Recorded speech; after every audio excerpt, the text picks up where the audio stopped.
you so much for coming back to my channel, guys. Hope you're having a good day. I have to apologize for my voice. I'm in the middle of a cold, and it's kind of now or never that I do this video. So, sorry.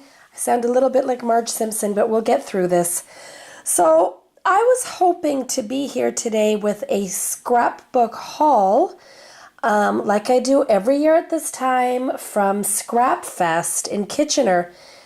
But for those of you who are local and know what I'm talking about, we have had such bad weather that my scrappy BFF Kathy and I didn't dare brave the elements. The ice and the sleet and the snow and the rain, it was a bit of everything.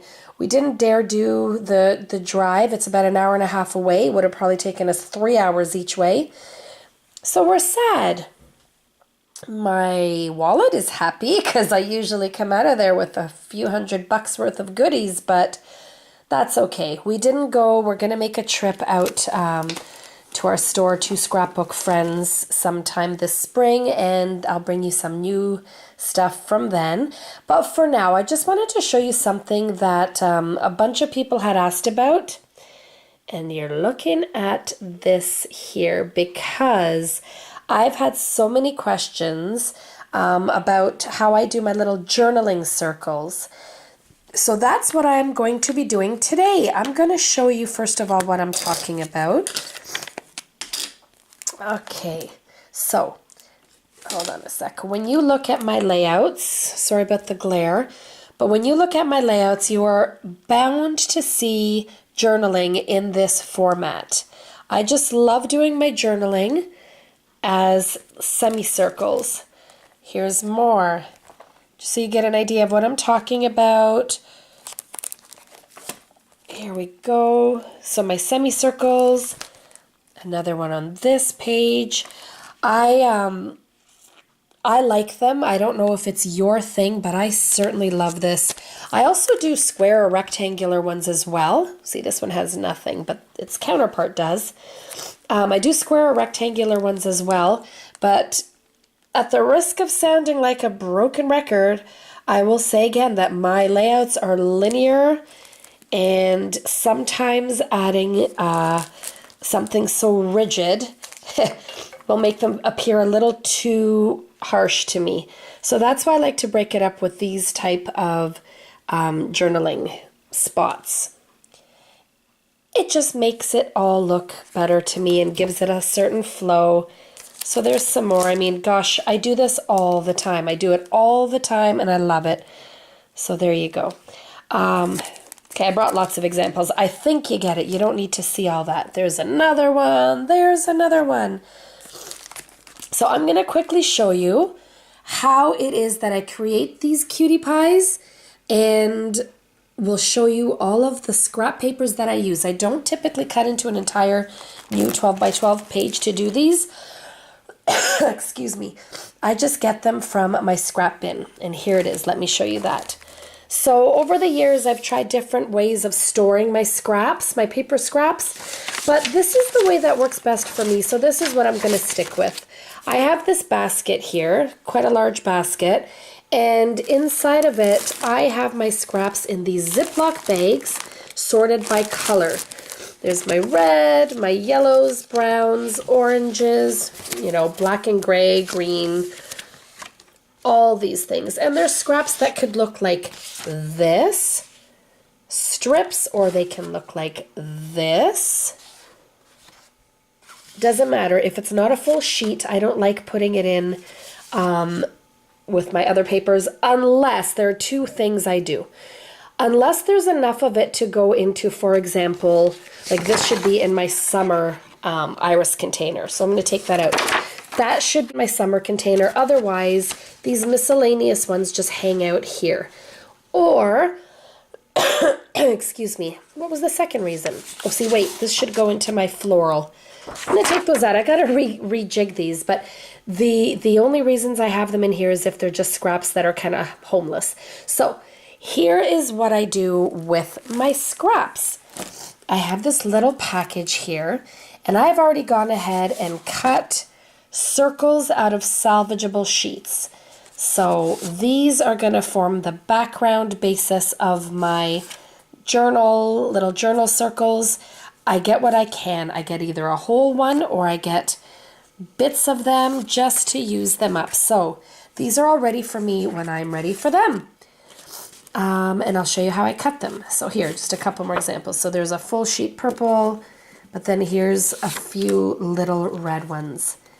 And it makes my scrapbooking go quick. I've said this before as well. I don't like to, not that I don't like to, I don't have a lot of time. Like most of us, I don't have a lot of time to spend scrapbooking. So the time that I do have, the precious little time that I have, I really like to be efficient. Enough talking. I'll show you how I make these suckers and we'll wrap it up. Oh, and here's all my whites. Like bits of whites and whole whites. Okay, let me just shut this for a second. I'll set up and I'll show you what I'm doing. Okay, so I'm going to show you what I'm talking about and how I make these. So these beautiful hard plastic circle templates are from my beloved Creative Memories. I have been with Creative Memories as both a rep or advisor or consultant, whatever you want to call it, and a happy customer for like 20 years. So I have been using these. I literally bought these probably 20 years ago and they are still good. Like these suckers will not break. So that's what I use. And when I use my journaling, when I create my journaling mats, I usually go with this size right here. So there's 3, but I go with this size right here. And this looks mega old school, but guys, it's fabulous. Check this out. I just want to show you quickly what the premise is here. So you've got 3 blades, red, green, and blue. And your red is going to give you flush to the shape, flush to the template. That's the size of paper you're going to get. Same thing with out here. Look how smooth they go. You're going to use your green to get a 1/4 inch of space more than the red. So they're going to be bigger circles when you use the outside and smaller circles when you use the inside.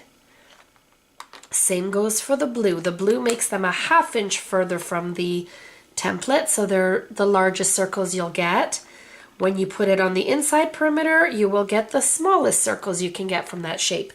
And of course it works for all 3 the same way. It works for all of our shapes. We've got ovals and fun shapes of all sizes that come in this kind of configuration. So, needless to say, I love them. Let me just grab quickly one of my colors here. Let's see.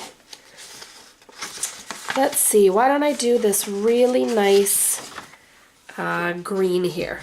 So what I'm going to do, I'm going to show you how I maximize this to get the most circles out of it. So I don't use my blue typically, I use my green for this, and this is what I will do.